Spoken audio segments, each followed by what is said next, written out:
Hi there. Welcome again to Season 4 of What I Did Next from A&T Media. I'm Malak Fuad, and I hope you're enjoying the lineup so far. If you've heard the show before, you'll know that my guests are leaders in their fields from across the Middle East, and our conversations revolve around their life's pivot points. We all have these pivots in life. Some are hard and some are magical, taking you into a whole new, amazing direction in life. I'm joined on the show today by Caroline Louca.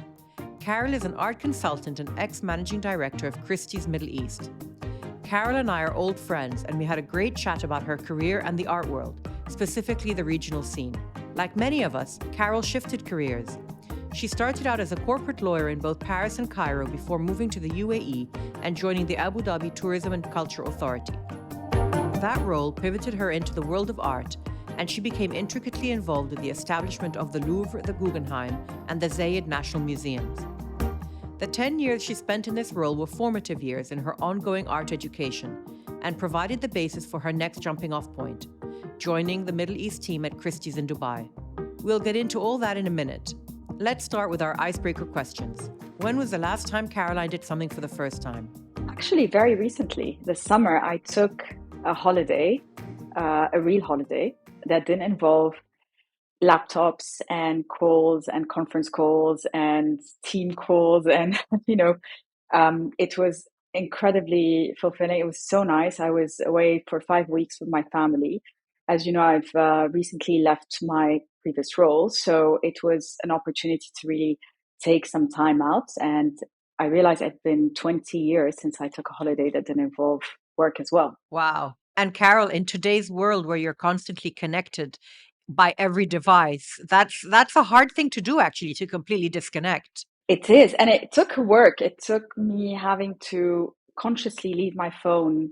For example, when we were away on holiday, close to the beach, I would leave the phone at home and not take it with me and just rely on communicating with my husband and my son and friends. And it was very, very, it was lovely. It was a very different feeling to what I know. Was your husband also off his devices, and was he in the same frame of mind? Not really. I mean, my husband is very attached to his phone. So even if it's not for work, he's a very social person. He has a lot of friends and family, and he likes social media. So it was a little bit harder for him. But we really did enjoy just completely taking time off because he also had just left his role. So we became suddenly a household of unemployed. And it was a very different holiday to the past. It's quite liberating. Incredibly liberating. We had to relearn in a way to connect with one another in person because we suddenly had to sit for hours facing each other and having to do things. I was trying to get my son as well, who's quite young, off the screen. So, you suddenly go back to your own childhood and think about things you did with your parents. But also conversations were like, it's usually there's always a phone somewhere or a device. And, just sitting at lunch and just saying, right, let's talk about a current subject, or let's talk about family, or about, whatever the subject. And it was actually, it took a while. It took a few days for us to get used to it. So that was very interesting, I found. Carol, are you more team Instagram or are you more team Twitter in your social media consumption? I'm definitely Instagram. I'm definitely team Instagram. I do like to follow Twitter, but I don't find it always very easy to follow. So, I post on social media mainly on Instagram, and that's where I get a lot of my feeds from as well. And do you use it primarily just as a relaxing tool, like just to sit around and be entertained, or do you actually look at it for work? Do you follow accounts for work? So it's really a mix. I mean, obviously, I started originally following people on Instagram. I've started actually following accounts like museums, right? So I started with the art scene. This was really which is obviously one of my interests and passions. And I realized it was, a great way to find out what they were doing, exhibitions, works that they had in their permanent collections. And from there, obviously, I got onto galleries and auction houses, and and the art scene then grew in that respect. So I follow it a lot for Yeah. work, but then I Yeah. also discovered a lot of artists via Instagram, that small artists, and the algorithms somehow work where you see more and more emerging artists from the region, but also globally. So I use it for that, but I also use it, of course, for personal connections, people I don't see on a Hmm. regular basis, family and friends from all over the world. And the third reason, which is really become a really important one, is that I follow it. I get a lot of my news from social media because, as you know, specifically news from our region isn't always reported on news outlets. So following certain bloggers or what's happening in in the wider Middle East is always a bit more accurate and time sensitive when it comes to social Yeah. media. And if you could only pick 5 accounts, I know it's a very difficult question actually, It is. because you're getting rid of a lot of things you actually like, but if you could only pick 5, who would you choose? I'm not going to name necessarily accounts, but I definitely, the first one would be I would follow some sort of art outlet. So it could be it could be a museum, an auction house, or a gallery, like someone where I can get a lot of the art news from. I would definitely follow a design page as well, because I'm a big lover of architecture and design.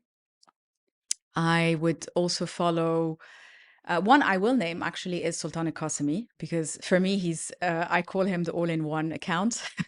You get news, art, music, whatever you want, plants, like whatever Yeah, you can yeah, think of, and you're it's sure true. you're not going to miss something. So even if you've missed an alert somewhere, he's reposted it. He was on our show, as you know, last season. And he named some incredible accounts that I had no idea about, and really esoteric and really interesting people to follow. Yes, Yeah, very nice. and through him, actually, I started following other accounts, like you're saying, that I had no idea about, which were very regional, and it was great to get to know a little bit that world. Um, Another one would probably be a news outlet, and I think the fifth would have to be one of the satirical pages of the art market, because everyone needs a little bit of humor. And to be honest, as you know, the art scene can be a little bit elitist, so having a little bit of satire in that is always needed. Which account is that, Carol? I think at the moment, I find Jerry Gagosian to be a very fun account. She's very blunt. She's very harsh on the art scene, but you get your laugh. I take it with a pinch of salt, but there is always interesting facts that or angles that she considers in the way she approaches the art market. I want to move into yourself, actually, your actual career. I know you were born and raised in Egypt, and you have Lebanese heritage. So one side is Lebanese, one side is Egyptian, but also I have a lot of m- blood mixed in from Armenia, from Italy. So And this is a very typical story of Egypt, because Egypt, has so many nationalities over the decades and centuries that have all blended together, and you're a product of that. And like all of us in Egypt, we're all mixes. We're all mixes. So you are francophone, and you ended up doing your studies in Paris at the Sorbonne, and you trained as a lawyer. Did you have someone in your family who was in law, or did you just decide that this is the area you wanted to specialize in? no, I had no lawyers in the family, and to be honest, I didn't even want to be a lawyer. I became a lawyer a little bit by coincidence. I wanted to get into Sciences Po, And I thought I would take the slightly easier route instead of doing a prépa. I just went into, at the time, there was something called a DUG, which is the first 2 years of university in France. And if you did that in certain subjects, then it allowed you to get into Sciences Po. And I wanted to do Sciences Po and international relations because I wanted at the time to become a reporter. Ah, I didn't know that. Yeah, so that's why I got into law, and eventually I was studying. So I did, I did law. Was also doing art history at the time, and eventually when I was in Nice before Paris, and when I then moved to the Sorbonne, I found myself, all the way to the masters, and I was like, oh well, I finished law, and I might as well just train as a lawyer.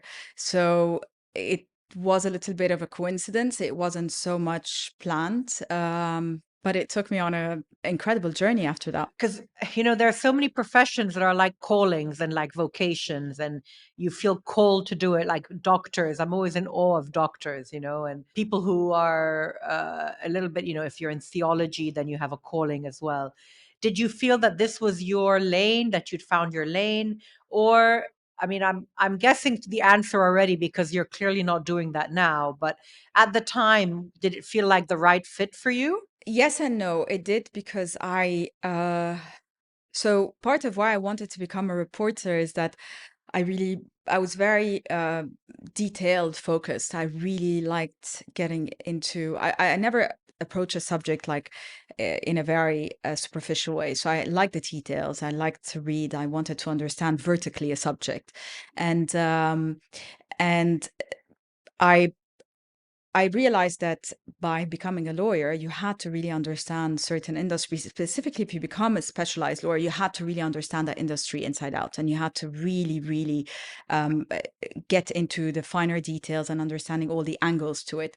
So it did fulfill a certain, need I had at the time, but also I found that it formed me very well for the future, which was, a more strategic approach to what I do, and really a strategic role. I always find that people with a little bit of a legal formation have a very analytical mind, but also a very pragmatic mind, because the idea is that you always have to find a solution rather than finding the problem. So I think it was great for me in formative years. Caroline's early law career taught her solid skills in strategic planning, negotiation, and perhaps above all, patience, which have all helped her navigate the sometimes difficult waters that constitute the Middle East art market. We'll get back to Caroline's story after this break. Welcome back. I'm Malak Fuad, and you're listening to my conversation with Caroline Louca. What happened for you to make that next move? So you clearly went into a different direction, which is the world you're in now, which is the art world. How did you, or what happened for you to make that change? So you went from being a very corporate lawyer in a very established firm with what would have looked like a pretty clear trajectory, a pretty clear path ahead. So I think you have to go back to my teenage years. So I never really left, let's say, the art world. I was always part of it. When I was doing my Dog and Law, I was still studying. I did electives in art history. It was a personal passion of mine. Art was always a personal passion of mine. So whenever I had free time, I would, go to museums and galleries and shows, and I always stayed very much involved in it. When I was working with DLA, as you know, most lawyers have they can do pro bono work, and there is a certain quota a month, and I would give my entire pro bono time to artists, residencies, uh, galleries. So to give you an example, I used to do all my pro bono work with, that time when I was in Cairo. I did it with the Townhouse. I did it with the CIC. I helped I helped artists like Lara Baladi through a plagiarism case. So it was always there to lend a hand wherever I could in that scene, because it's always the ones that can never really go to a law firm, specifically international law firms. And I remained very much part of it wanting to help it, to the point that I remember going to the managing partner at the time at DLA and saying to him, I'd really like to open an art law department. And he was like, that's not going to work, but you can keep trying. So Yeah, but at the time, it was just an outlet for you to indulge this passion of yours within the framework of your work. You didn't see it as a stepping stone to actually jumping into that world full time, did you, at the no, I time? didn't. Or did you? I I mean, was hoping to. I was hoping to, which was actually one of my hopes moving back to, I thought I would move back to Europe and I would do it there.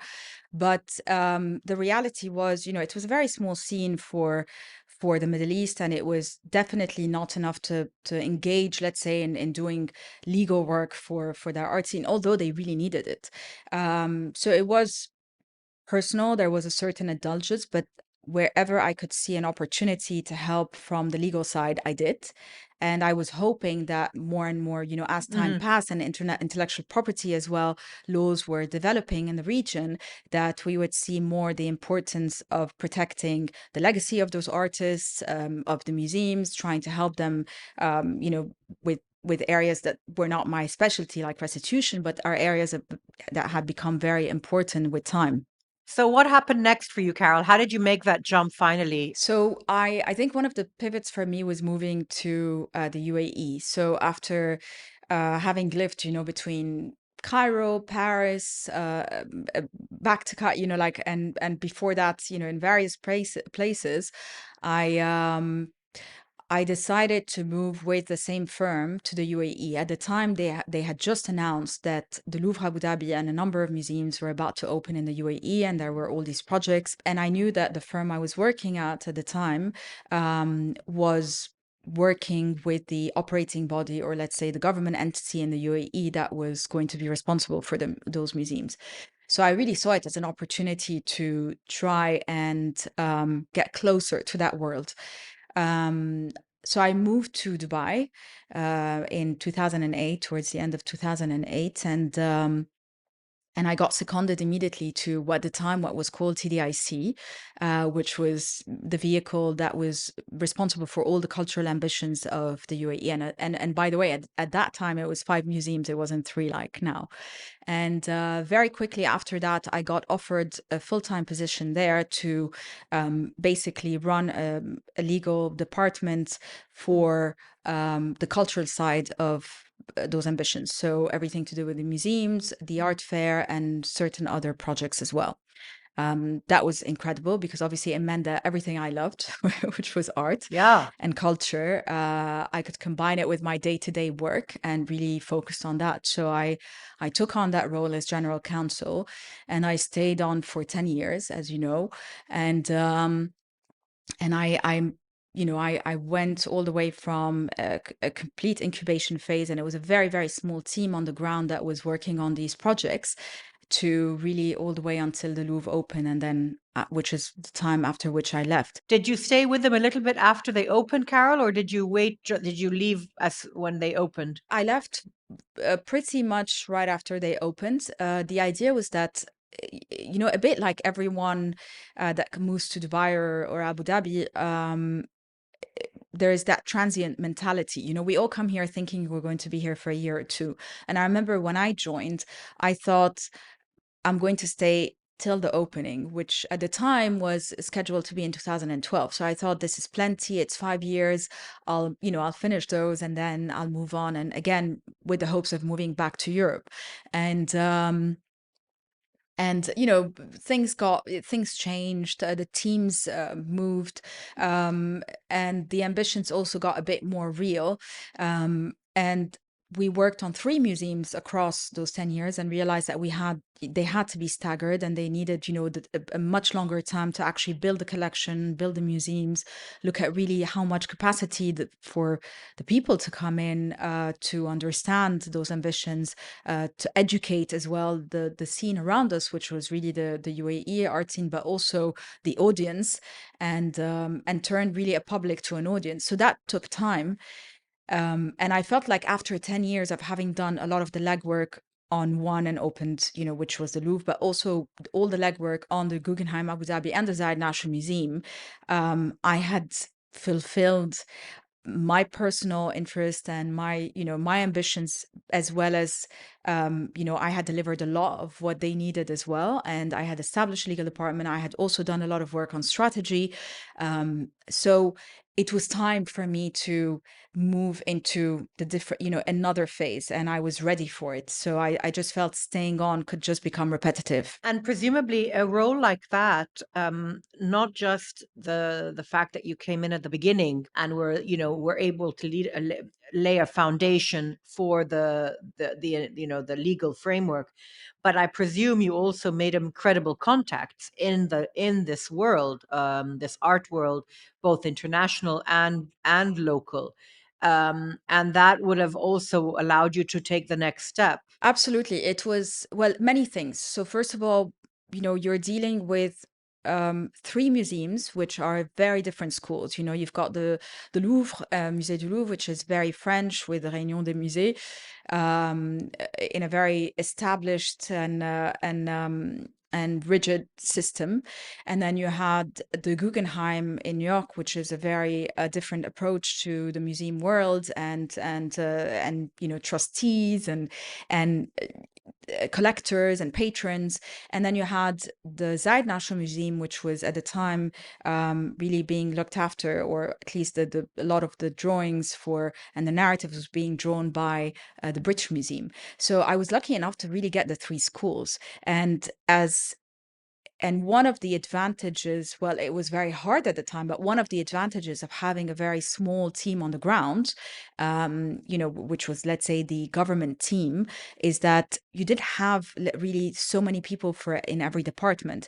So wherever I could get any information, I would jump onto it. Any opportunity for me to learn something outside of the legal scope, I would do. So I would sit in curatorial meetings. I would go to artist, residencies. I would go to studio visits, and partly because I wanted to understand as well the industry inside out, so that I can cater really to my employer in the best way in through the legal work, right? Because I always say, if you don't understand the industry very well, you're never going to be able to preempt a lot of the loopholes and the difficulties that may come, and therefore, in the way you would put them together as in a contract, for example, or in your arrangements. So I seized every opportunity I could to learn about the industry as a whole. And with that, of course, came a lot of contacts and a lot of connections and networks. And Yeah. and that's what actually led me to the next phase, like you say, which was moving on to Christie's. And actually, I got a call from them to say, would you like to apply? There's this role for a managing director that's coming up, and for the region. And it was primarily through people that I knew and had worked with when I was at TDIC, which eventually got called TCA and then DCT. Yeah. But going through that aspect of the business. Carol's role at Christie's took her back to the private sector. We'll get into that and what's next for her right after this short break. Hi again, I'm Malak Fouad, and you're listening to What I Did Next. This is my chat with Caroline Louca. After her involvement with the establishment of the Louvre, the Guggenheim, and the Zayed National Museums, Carol's next big move was to join the auction house Christie's as managing director in 2019. When I left, I didn't really think I would move away, let's say, from cultural foundations or museums, but I always had I had missed the private sector very much, because government is is a very safe place.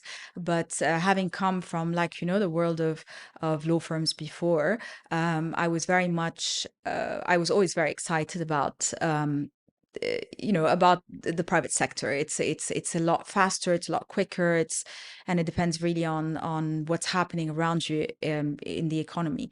So having that opportunity to jump back onto that side was very intriguing, but also very interesting. And I've always had this love for the art market, which I had followed for years. And yeah, and I took on the role, and I was there for 3 years. Auction houses is a whole other world of its own. It's it's an entire ecosystem of its own. It was very exciting, but it was also very challenging because there was maybe a year and a half or after I joined, COVID hit. So we suddenly had this whole world changed around us, which is very much based on a very uh, specific and very predictable way of doing things. And suddenly we had to think outside the box as an auction house. So it was very exciting, but also scary. And yeah, and I stayed on until I left, a few months ago. So tell me, Carol, a little bit about how do collectors in the Middle East differ to collectors in other regions of the world? Are they cautious? Do they tend to like to build a diverse collection? And we know that modern art is obviously very well understood. Modern Arab art is very well understood. We know who the big painters are. Are people moving more towards understanding contemporary art more? What's happening now in the scene? It depends which angle you're looking at from, but definitely there is a shift towards the contemporary art scene. I mean, a lot of the galleries around us, and I look at Dubai as an example, most of the galleries in Asakal, they're all offering contemporary artworks of contemporary artists from either the region or some are not from the region, but they're based, let's say, in the UAE or somewhere in the region. And that covers as well South Asian. There is, I think, where we need to give a little bit of support as a whole, as a community, is definitely the contemporary art scene. Because as a collector, a lot of them will, of course, for example, one of the things I like to do is I like to work with collectors who really love art, who really collect because of their love for art and because they are happy to see an artwork on their walls when they wake up in the morning, and it brings them joy, as opposed to, for example, a lot of collectors that we see today who are more focused on investments. um, if you look at it from that perspective, it's our eyes, I think, because of our history, because of the politics, because of the stories that come with modern art. It was easier for a lot of collectors to buy modern art. They can relate to it. It's a story from a grandmother or a mother or a country. It's patriotic. It's so on and so forth. Moving, like you said, towards contemporary can be a little bit more challenging because a lot of it can be conceptual. It's mixed media. It could be in abstract in a way that is not easily understood. So it requires a lot more of an intellectual, let's say, I wouldn't say it's not about capacity, but just an intellectual effort to really try and understand what is the message behind that artwork and what is it that they're trying to say, and how current or relevant is it for one to buy into it. So of course, when you see something that has a slash on a canvas and that's it, you think, well, why am I paying $50,000 or $100,000 for that? But there is an entire history behind it, because that artist got influenced, for example, by another artist or by another group of artists and modernists and so on and so forth, and therefore Yeah. it comes to the current peak. But I think one of the best answers I always say to people and tell me I don't really like to buy contemporary, or I'm not sure, I always say, art, all art was once contemporary. It's a very famous saying, but it's so true.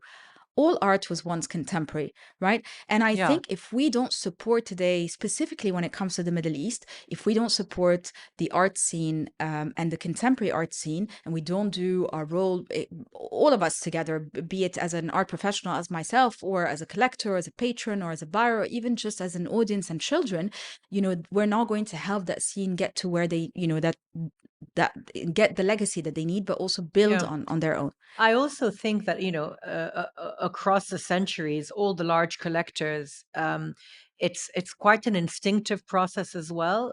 When you're building a collection, you have to buy what you like, and I think you have to have you take a leap of faith, because you might go into an artist studio who's not known, but fall in love with a piece, and you have to believe that that it will add to your collection. And whether you look at it from a monetary point of view or just a collection of works that complement each other that you like, full stop, I think that's the way to look at it, because otherwise, as you said, it becomes an investment fund. And then that's a completely different way of approaching it. Absolutely. But also, I think, collectors are starting, if you look at collectors in the region, and this is where it's becoming very interesting, is that um, they have understood the need to move on. It's the big collectors back in the day used to be the collectors of modern. And with time, with shows, with auction houses, with travel, with fairs, they've all now realized the value that comes with supporting the contemporary art scene. And of course, you have the ones who buy anyway, because like you say, they love it. So they can see value in adding something on their walls, and it may increase in value eventually from a financial perspective, but it may not, but it brings them joy and happiness. And you have the ones who've become more and more institutionalized. So if I look at, for example, the art scene in the Middle East, the Lebanese collectors, for example, some of the Lebanese collectors have really taken already a few steps ahead from the rest of the region, in terms of they've gone through that process of understanding that not only they've bought some really important works, but they have now a duty to really help spread what and share what they have with the local community, with the wider world, with an understanding of what they're building. So some of them have moved towards foundations. Some of them also have moved away. So if you look at, for example, in Lebanon, you have a couple of foundations that have been set up by collectors. Some, for example, have evolved, their taste has evolved, and therefore their strategy has evolved in what they're buying over the years to really become focus on a specific subject, or a specific a timeline that they're trying to draw. So really looking at so there is more and more understanding of the art of collecting, because collecting is not just about buying artworks. And I think this came about because also the museums, the patronage, the galleries have started pushing more and more. So you're seeing one of the things that I'm very proud of is I'm seeing today some of the Middle Eastern collectors get on acquisition committees of like the Tate or Pompidou or Guggenheim. And that is important, because if we don't fight, if we don't fight for our own, which is, our own art from the region, who's going to do it for us? So, with them, but that also means it's an Absolutely. exchange. It means that when they sit on those committees, not only they're advocating the art from the region, but they're also learning from other regions, from be it Asia or the West or South America. They're also understanding what's their principles and what is their trajectory of collecting, right? And how do they approach patronage? So all of this is really just becoming more and more sophisticated in a way.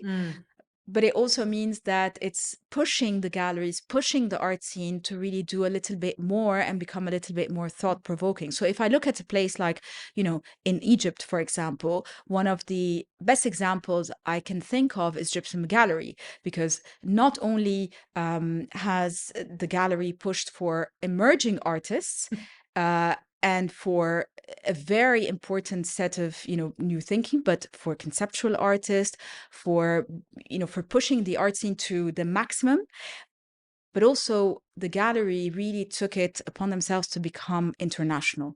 So they've taken all the right steps. They are in the fairs, they're in the right fairs, they have the right marketing, they have a beautiful curatorial programming. And I can only hope that I see more and more gypsums, around in Cairo, for example. So we're definitely seeing the shift. We're definitely seeing a better understanding and a more sophisticated approach, but we're still, it's work in progress.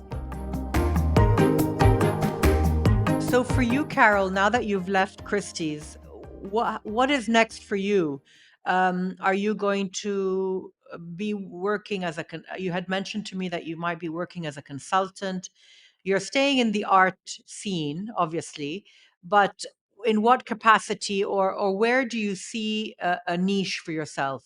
First of all, I'm actually really enjoying at the moment a little bit of the time with my son, just because, um, as you know, I had my little one during COVID, at the beginning of COVID. So it was a very exciting time, but also a very frightening time. And working from home was it was a bit of a double-edged sword, because it was a blessing that I could be home 24 hours a day and therefore be around.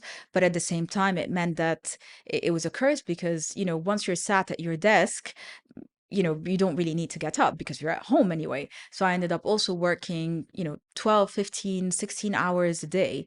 And when travel resumed and all that, I realized that it was a lot for where I wanted to be after 20 years of work, where I wanted to be in my life.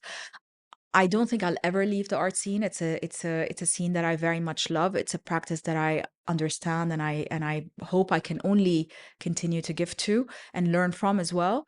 But I think where my consultancy is going to take me is definitely areas where I can see gaps in the region that I would love to help and plug. I think also the fact that you've you have this international aspect to your career will give you this ability to work with collectors, but also work with galleries and institutions, and you're almost a bridge between the local and the international. And I think that's a very important criteria, allowing you to really go in any direction you want within the art world.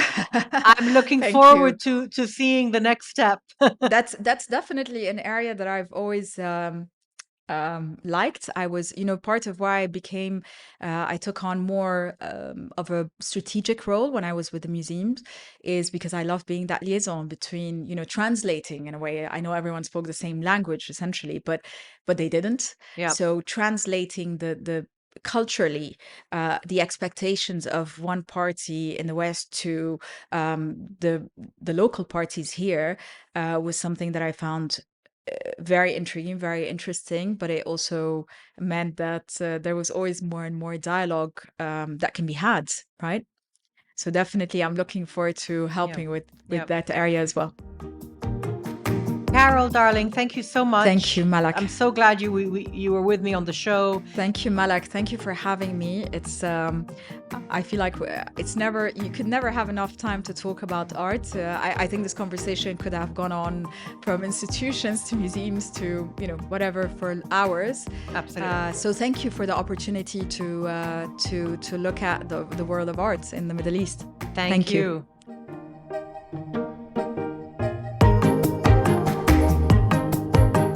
Joining me today. If you've enjoyed hearing Caroline's story, we'll have a bonus episode for members out next week, where we discuss the regional art market in more detail and look at the hype surrounding digital art and NFTs. You can sign up now in Apple Podcasts and get a 14-day free trial, and you'll get access to all our bonus episodes throughout the season. This episode of What I Did Next was brought to you by A&T Media with me, Malak Fouad, and is co-produced by Chirag Desai. You can follow us on social media for video snippets from our interviews and other updates. Just search for What I Did Next on Instagram, Twitter, and LinkedIn. We'd also be really grateful if you could take a minute and leave us a review of the show in your favorite podcast player. We hope you can catch us in 2 weeks' time, where we'll have a new episode.